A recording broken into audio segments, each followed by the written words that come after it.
Hola a todos y todas, muy bienvenidos a un nuevo episodio de Hash Report, el espacio semanal donde analizamos las principales noticias de la semana en la industria de activos digitales. Al cierre, domingo 5 de julio del año 2026, mi nombre es Cristóbal Pereira, director ejecutivo de Digital Asset Hub. Y antes de partir, agradecemos a Tether, nuestro patrocinador, por apoyarnos en el desarrollo de este espacio. Tether, una gran empresa, emisor de USDT, USA, AUXT, además de inversor en muchos otros proyectos, enfocándose también en temáticas relacionadas con inteligencia artificial, minería, eh, productos financieros, una tremenda empresa. Para más información pueden encontrar el enlace a su página web en la descripción de este programa. Recordarles que la estructura de este programa es la siguiente: analizamos las cinco principales noticias, cinco o cuatro principales noticias de la semana, depende de la semana, las analizamos brevemente, luego nos vamos a compartir el evento destacado también y cerramos con un análisis respecto de cómo está cerrando la industria, específicamente la inversión de activos digitales, el mercado de criptomonedas. Así que desde ya vamos de una con lo que es la primera noticia que vamos a estar revisando, y es que Bitcoin ha rebotado hasta los $62.000 tras reporte de empleo en Estados Unidos. ¿Qué sigue ahora? El pasado jueves, Bitcoin subió alrededor de un 4% hasta los $62.000 luego de que la economía estadounidense generara 57.000 empleos en junio, una cifra muy por debajo de los 114.000 que esperaban los analistas. La reacción alcista de Bitcoin se explica por una lectura casi inmediata del mercado, que interpreta este dato débil como un argumento para que la Fed descarte un aumento en la tasa de interés y eventualmente comience a recortarlas antes de fin de año, según reportó investing.com. En lo que va de 2026, Bitcoin ya acumula una caída superior al 30%, arrastrado por las salidas de los ETF Spot al contado, que son fondos cotizados en bolsa que replican el precio de la criptomoneda, y por un apetito por riesgo debilitado a nivel global. El precio de Bitcoin pasó de los máximos cercanos a los $126.000 en octubre del año pasado alrededor de los $58.000 hace apenas unos días, en una de las caídas más profundas del ciclo actual. Es así como datos macroeconómicos, sabemos, afectan de manera importante el precio de Bitcoin, y principalmente atado también a lo que podría estar tomando de decisión la Fed con respecto a posibles subidas en la tasa de interés. Recordemos que las posibilidades de baja en la tasa de interés se han disipado en el cortísimo plazo, y de hecho han aumentado las probabilidades de que esta tasa de interés suba, principalmente porque la Fed debe tratar de mantener dos datos en control: la inflación y la creación de empleo. Si la inflación está controlada o está hacia la baja y la creación de empleo está al alza, significa que es un muy buen escenario para bajar las tasas de interés. Sin embargo, ese escenario no es el que estamos viviendo hoy día, ya que producto de la guerra entre Estados Unidos e Irán, el precio del petróleo ha aumentado significativamente, lo cual ha impactado directamente en los precios de los bienes y los servicios, empujando la inflación al alza.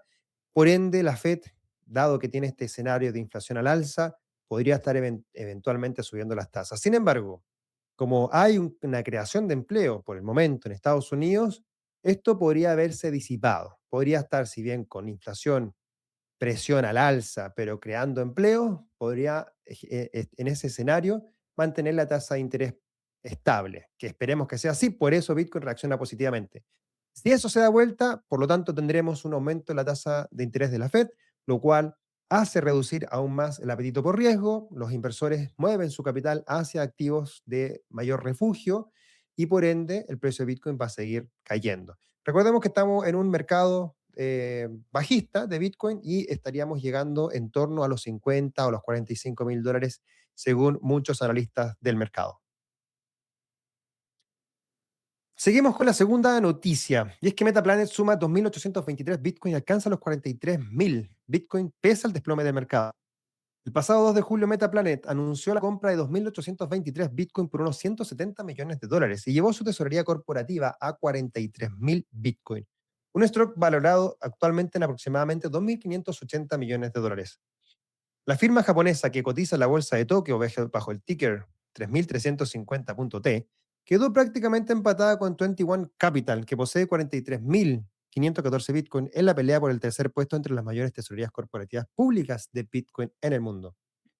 La compra llega en uno de los peores momentos para el mercado, con Bitcoin cotizando alrededor de los $60.000 tras caer 20% durante junio.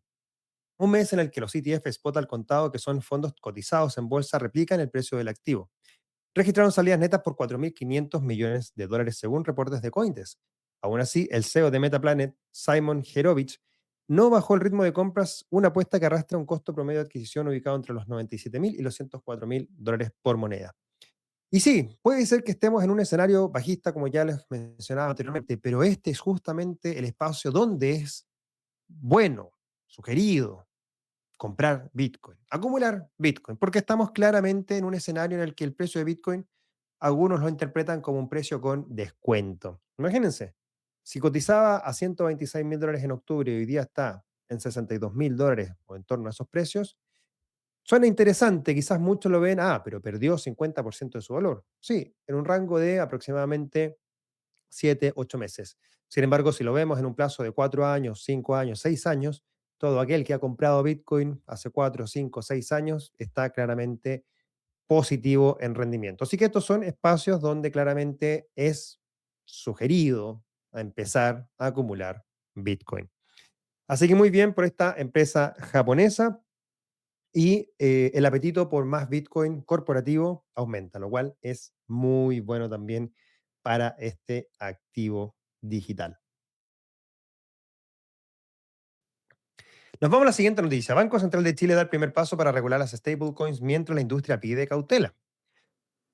¿Hacia dónde apuntar y para qué? Esas parecen ser las preguntas que surgieron en la industria tras la decisión del Banco Central de estudiar un marco regulatorio para las stablecoins, criptomonedas que están asociadas a un activo estable como el dólar estadounidense o el oro o cualquier moneda fiduciaria.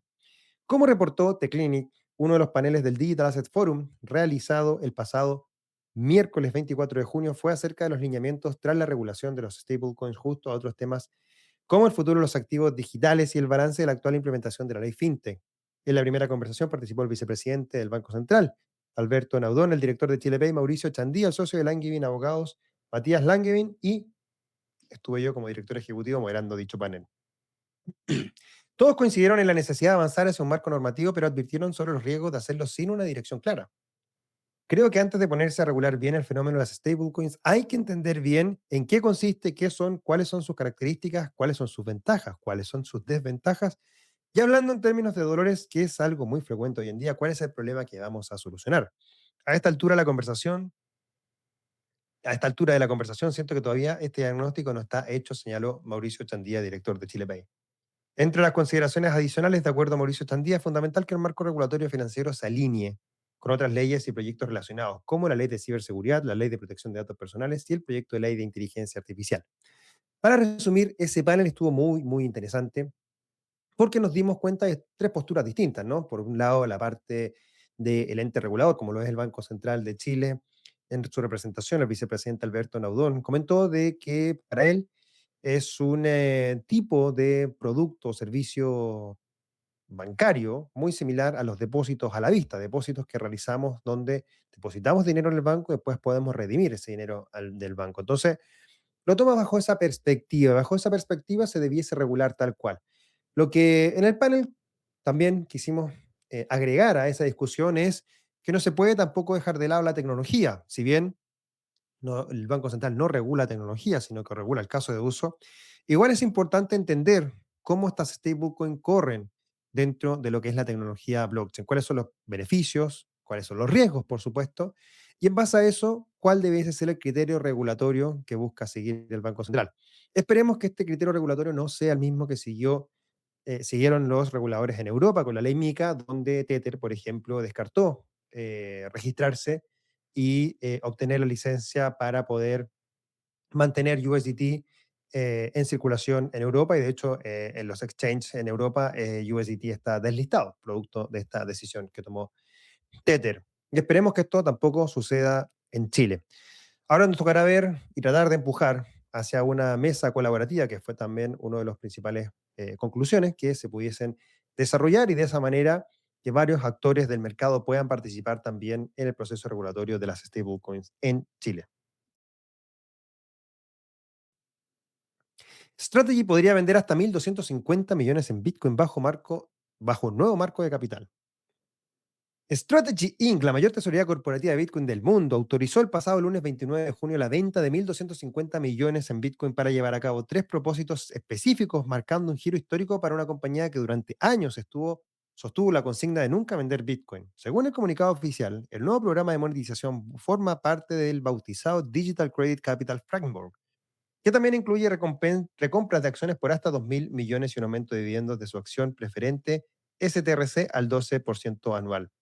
La autorización para liquidar parte del tesoro corporativo llega después de que la capitalización bursátil de Strategy cayera por debajo del valor de sus tenencias en Bitcoin. Con el ratio MNAV, relación entre valor de mercado y activos netos, descendiendo por debajo de uno, una señal que generó dudas sobre la sostenibilidad del modelo de capital impulsado por Michael Saylor. Las acciones MSTR reaccionaron con un alza cercana al 6% en operaciones previas a la apertura, situándose en torno a los $87.60, tras una caída acumulada superior al 80% desde su máximo histórico de $457. El programa de monetización autoriza a Strategy a vender Bitcoin con tres propósitos: generar hasta 1.250 millones para alimentar la reserva en dólares, financiar dividendos de acciones preferentes e intereses de deuda y respaldar recompras acreditativas cuando la liquidación de Bitcoin resulte más favorable que emitir nueva deuda o capital. El director financiero Andrew Kang resumió la filosofía detrás del cambio como una frase contundente: Bitcoin es capital, argumentando que el activo puede usarse tácticamente como instrumento de tesorería. Esto generó, de cierta manera, no fue pánico en el mercado. De hecho, las acciones de Strategy, STR y MSTR reaccionaron al alza al cierre de la semana, principalmente porque descomprime lo que el modelo de financiamiento que ha seguido esta empresa en la estrechez de caja que tiene o que podría llegar a tener eventualmente para seguir pagando los dividendos de sus acciones preferentes que están ligadas directamente a las compras que ha hecho de Bitcoin. Puede ser, de hecho, como digo, el mercado reaccionó positivamente, varios analistas reaccionaron positivamente a esta decisión. Es simplemente abrir la puerta a que posiblemente podría vender Strategy parte de su tesorería en Bitcoin. Recordemos que hace un par de semanas atrás vendió 32 Bitcoin simplemente como para demostrar de que es un activo líquido y que se puede vender en cualquier minuto. Igual desató de cierta manera incertidumbre en el mercado, empujó el precio hacia la baja, que de hecho después, a las pocas semanas, Strategy aprovechó para poder comprar más Bitcoin a su tesorería. Así que, dentro de todo, es parte de las decisiones que tiene que tomar una empresa respecto al manejo de caja, la sostenibilidad, la parte importante, obviamente, y que logre y que mantenga pagar los dividendos a sus accionistas. Para terminar, el Parlamento Europeo aprueba hoja de ruta para ampliar regulación cripto a DeFi, staking, préstamos y NFTs. El Comité de Asuntos Económicos y Monetarios del Parlamento Europeo aprobó el 23 de junio con 38 votos a favor, 6 en contra y 12 abstenciones un informe que traza la visión del legislativo europeo sobre el futuro de los activos digitales. El documento, perdón, titulado Activos digitales, desafíos para la competitividad e integridad del sistema financiero de la Unión Europea, va más allá de una simple revisión técnica de la ley MiCA. Plantea que Europa necesita un enfoque regulatorio integral, basado en actividades y tecnológicamente neutro, que abarque sectores que la normativa actual dejó fuera, incluyendo las finanzas descentralizadas, el staking, los préstamos y créditos cripto y los NFTs. Según reportó Cointelegraph, el informe redactado por el Europarlamento belga Johan van Overdelft fue presentado el 26 de junio para votación en sesión plenaria, prevista para el 6 de julio. De aprobarse, la resolución no modificará MiCA ni creará obligaciones legales nuevas, pero establecerá la posición oficial del Parlamento y condicionará directamente las prioridades legislativas de la Comisión Europea, que ya tiene abierta una consulta pública sobre estos mismos temas hasta el 31 de agosto. La Unión Europea está avanzando en pasos relacionados con la regulación. Sin embargo, esta regulación, como ya lo mencioné anteriormente con respecto a las stablecoins y la ley MiCA, termina siendo bastante complicada para que la industria pueda seguir desarrollando innovación y creando y ofreciendo nuevos productos financieros a los clientes. De hecho, Ana Motín, presidenta del Santander, también argumenta desde el lado más bancario que la regulación está comprimiendo el avance de los bancos en distintas áreas y sobre todo también en lo que es el área de innovación, tecnología, porque le restringe mucho los movimientos que pueden hacer. Hay que fomentar la innovación, hay que fomentar el uso y la implementación de tecnología, obviamente con marcos regulatorios claros que permitan justamente el lanzamiento y la creación de nuevos productos y servicios y que protejan de buena manera al consumidor financiero. Pero tampoco se puede empezar a regular todo sin tener claridad de todos los ámbitos de acción que puede tener un nuevo producto o servicio financiero. Si no se entiende la tecnología, se puede avanzar en un producto, en un servicio financiero, entender su funcionamiento y luego de eso empezar a sentar ciertas bases regulatorias. Pero si todavía no se entiende bien DeFi, staking, NFTs, préstamos por el lado del sistema financiero tradicional, entrar a regular algo así es súper complicado. La SEC en Estados Unidos, de hecho, sin necesidad de regular, ya dijo que DeFi es un tipo de tecnología y un tipo de implementación que para ellos no es regulable todavía. Entonces se pudiese seguir un criterio muy similar por ese lado al regulador europeo. Bueno, hemos terminado ya de revisar las principales noticias de esta semana. Ahora vamos a revisar rápidamente lo que tenemos de evento destacado. Recordarles que el próximo 16 de julio en Quito, Ecuador, daremos espacio para el segundo Digital Asset Forum de este año, el primero que realizaremos en Quito el próximo 16 de julio en el Swiss Hotel estaremos desarrollando un evento de primera línea. Buscamos impulsar la industria de activos digitales en la región. Buscamos acercar más de 150 ejecutivos a la tecnología, a los temas de stablecoin, regulación, casos de uso, tokenización de activos. Hay muchos temas que en Ecuador están desarrollándose de buena manera, así que los dejamos cordialmente invitados al Digital Asset Forum de Ecuador. Recuerden que si están en Ecuador y están escuchando este programa y quieren su invitación, simplemente escríbanos por redes sociales. Escuché el programa de Hash Report y me gustaría acceder a mi invitación.